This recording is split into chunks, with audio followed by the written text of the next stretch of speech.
raised her. I loved her. And then her own father stood in the courtroom and called me unfit to be her grandmother. Let me tell you how that happened.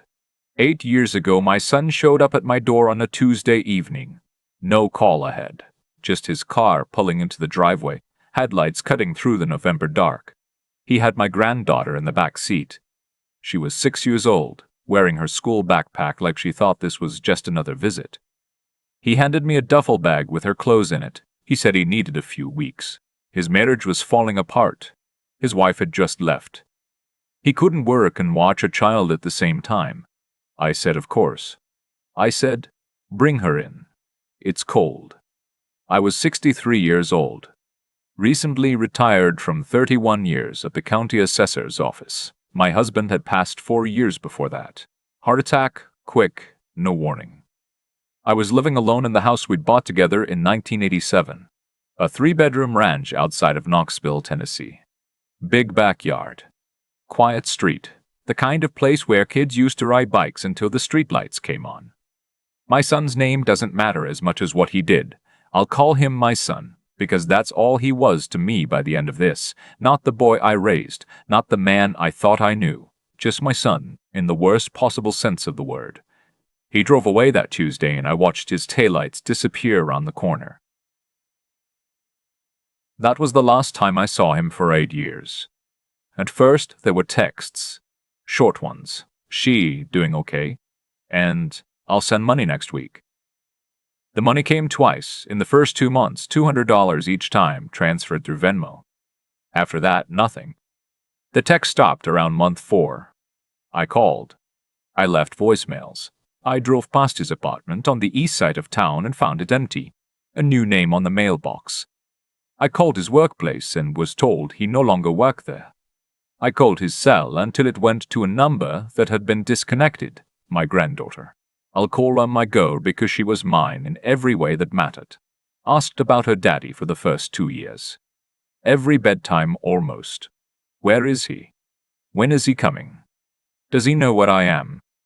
I told her the truth in the gentlest way I knew how. I said sometimes grown-ups get lost inside their own troubles. I said you are loved. I said this is your home for as long as you need it. After a while, she stopped asking. I filed for emergency guardianship through the Knox County Court when she was 7. My attorney, a woman I'd found through my church, sharp and practical and worth every dollar, told me the process would take several months and that I needed to document everything. I kept a notebook. Every school conference, every doctor's visit, every permission slip I signed. I have the notebook still. The cover is blue with a small sunflower on it, and inside it holds 8 years of a little girl's life in my handwriting. The guardianship was granted. No one contested it. My son didn't appear.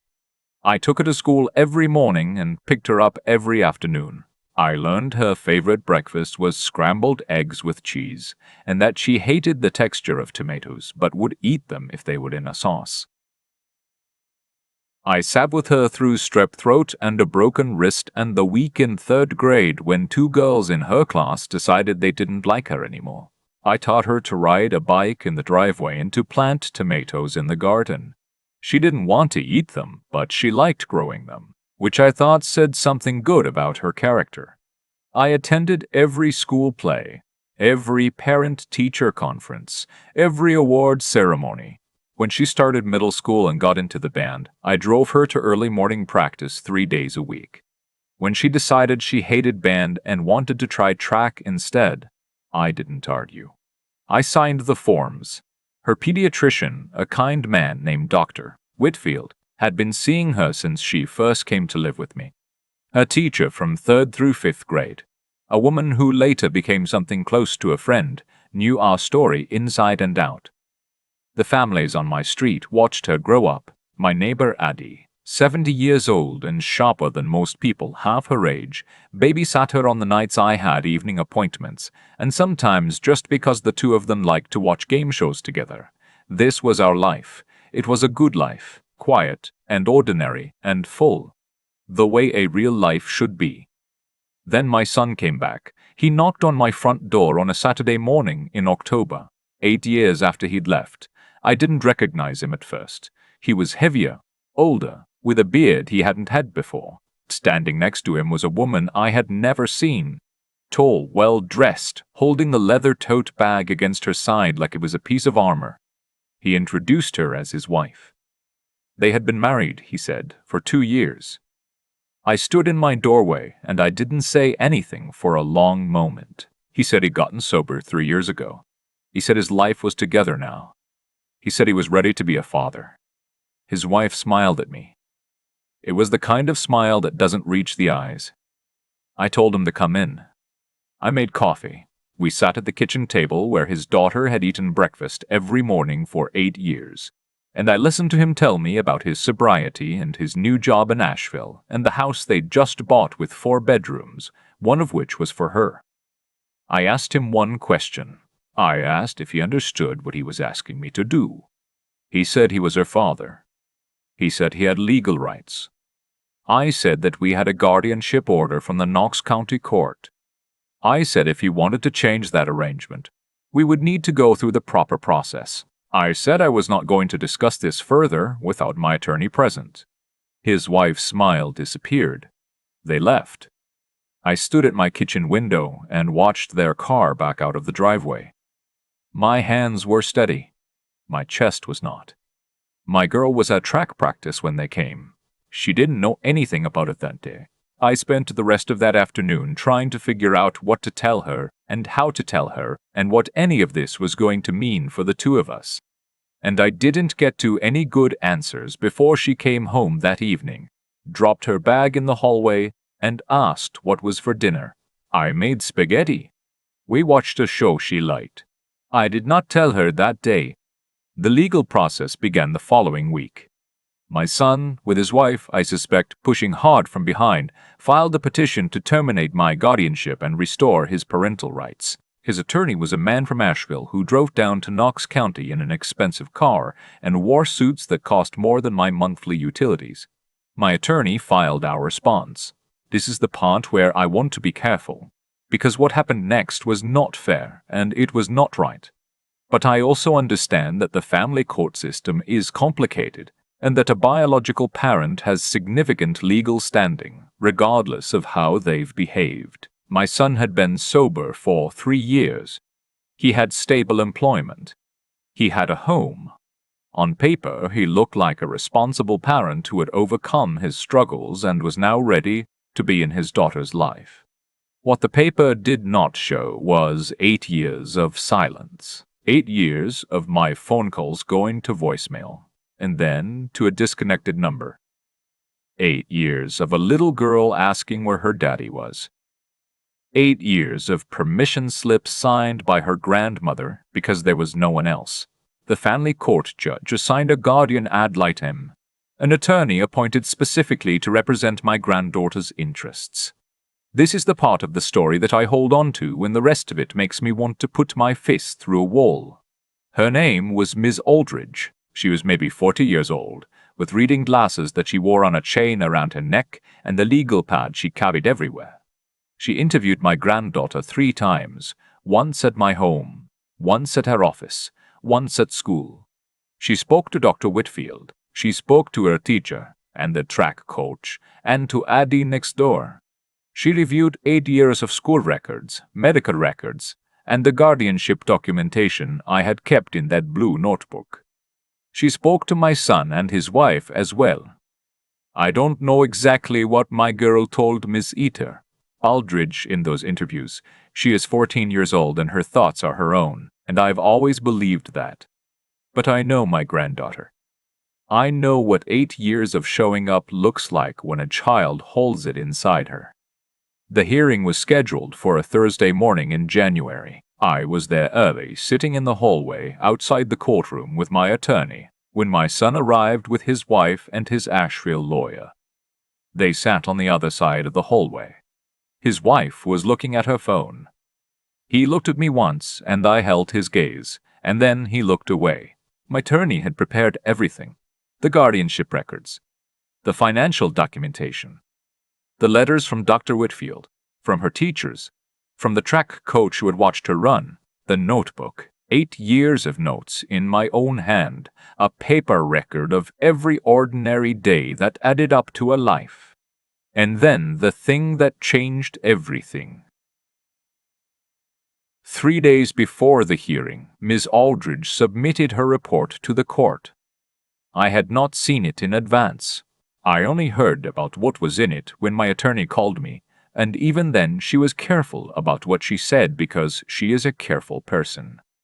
But she told me that Ms. Aldridge's recommendation was clear. What I didn't know, what I could not have known, was that my granddaughter had written something of her own. Not asked to, not prompted by anyone. She had written it in a notebook she bought herself from the drugstore, a composition book with a black and white cover, and she had given it to Ms. Ness Aldridge at their second meeting and asked her to give it to the judge. I found out about this in the courtroom when the judge paused before beginning the proceedings and said that he had reviewed Miss Aldridge's report and the supplementary materials she had submitted, and that he found one item in particular to be compelling. He held up the composition book. My son's attorney objected on procedural grounds. The judge overruled him. He said that in matters concerning a child's best interest, he had significant latitude in what he chose to consider, and that a 14-year-old who took the initiative to write down her own account of her own life was not someone whose voice he was inclined to ignore. I did not cry in that courtroom. I had promised myself I wouldn't. I sat very still and I breathed and I looked at the judge and I waited. He did not read from the notebook aloud. He summarized. He said it was a detailed account of her daily life over the past several years. Not a dramatic document, not a legal argument, not a plea. Just a record. Breakfast and school and track practice and cooking dinner together and watching shows at night. Her grandmother at every event. Her grandmother at the hospital when she broke her wrist. Her grandmother in the front row at every performance. He also said she wrote about her father. He said she wrote about it the way someone writes about a gap in their memory. Something that should be there, that other people have, that she has only in the form of its absence. Then he asked if my granddaughter was present. She was in the waiting room. My attorney had said she might be called as a witness, and I had not let myself think too hard about what that would mean, whether I was asking too much of her, whether any of this was fair to a 14-year-old who had done nothing wrong except be born to a father who left and a grandmother who stayed. She came in. She sat in the witness chair. She was wearing the blue sweater she'd gotten for Christmas and her hair was pulled back, and she looked so much older than 14 and so much younger all at once. The judge asked her a single question. He said, in your own words, where do you want to live? She looked at him for a moment. Then she looked at me. Then she looked at her father. She said, I want to stay with my grandmother. I've always lived with her. She's my home. My son's attorney cross-examined her for 12 minutes. I counted. She answered every question quietly and directly. She did not waver. After she was excused, the judge called a brief recess. When we came back, he ruled. He said that the standard in any custody matter is the best interest of the child. He said that in this case, the evidence was unusually clear. He said that my son, whatever his current circumstances, had been absent from his daughter's life for 8 years, had made no contact and provided no financial support, and that the bond between my granddaughter and me was not theoretical. It was documented, witnessed, corroborated by professionals and neighbors and the child herself. He said that restoring parental custody under these circumstances would not be in her best interest. He said my guardianship would remain in place. He also said one more thing. He looked at my son directly, and he said that the court would not prevent him from having a relationship with his daughter, but that any relationship would need to be built on her terms, at her pace, with her consent. He said that she had earned that right. My son sat very still. His wife was looking at the table. His attorney was writing something. My attorney reached over and put her hand on my arm. After the hearing, Ms. Aldridge found me in the hallway. She handed me a copy of her report, and she said, I want to remember this exactly. She said, your granddaughter is a remarkable young woman. You did that. I thanked her. I meant it more than I've meant most things.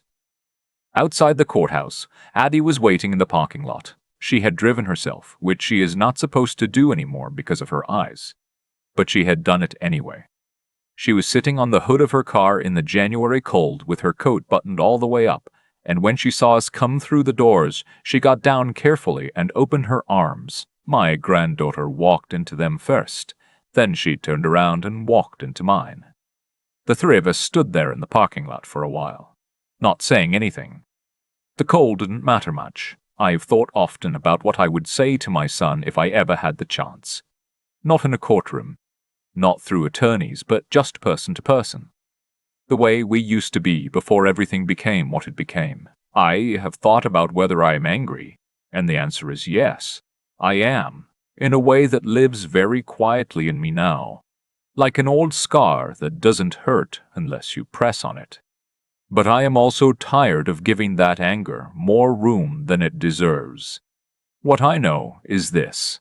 I was 63 years old when a 6-year-old girl showed up at my door with a backpack and a duffel bag and a father who drove away.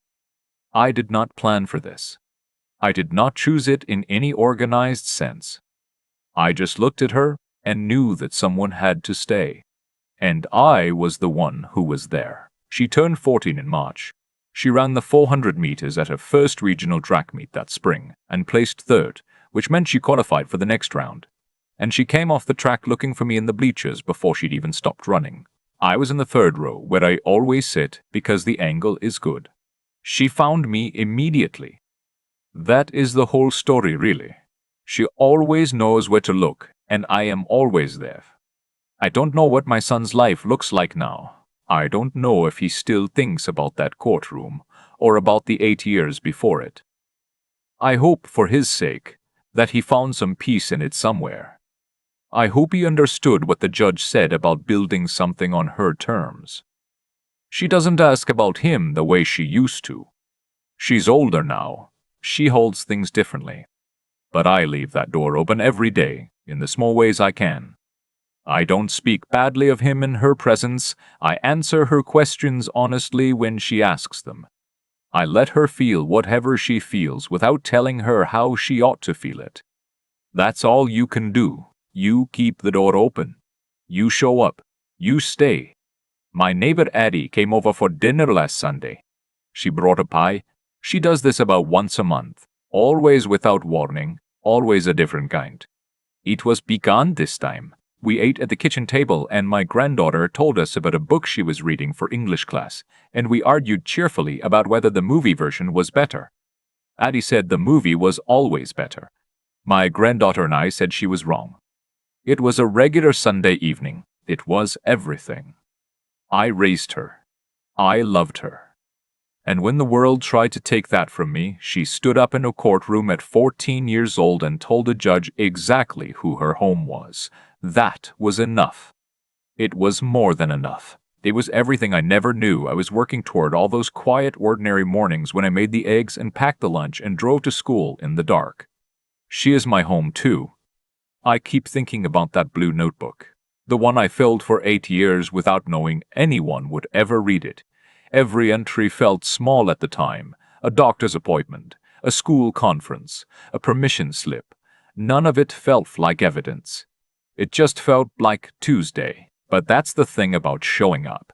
You don't do it because you're building a case. You do it because a child needs someone to be there, and you're the one who's there. The consequences of that, the real, lasting consequences, don't announce themselves. They accumulate quietly, the way trust does, the way love does, the way character does in a person who's still young enough to be shaped by what she sees every morning at the breakfast table. My son made choices.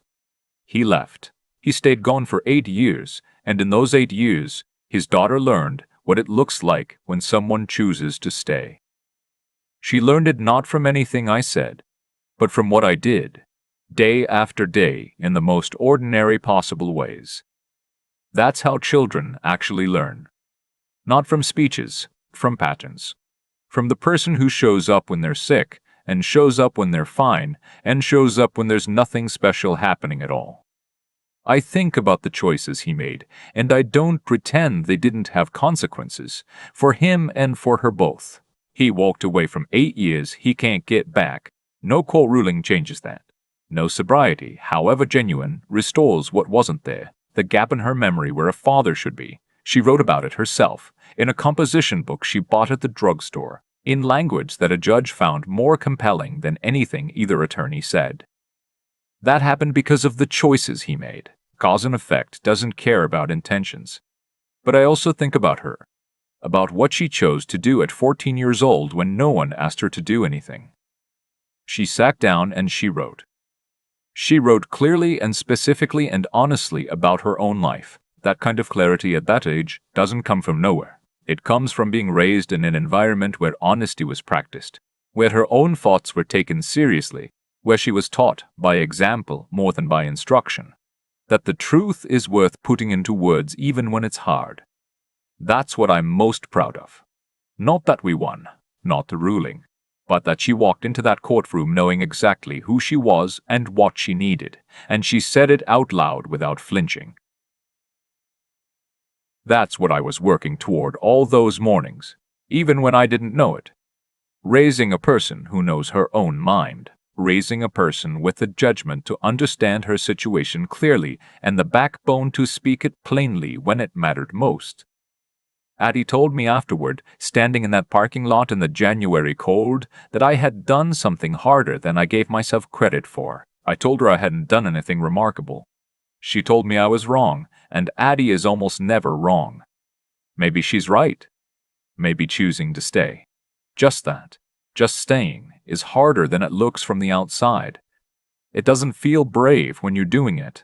It just feels like making eggs in the morning and signing forms in the afternoon and sitting in the third row of the bleachers because the angle is good. But I know what it built. I watched her cross that finish line and look for me before she'd even stopped running. She always knows where to look,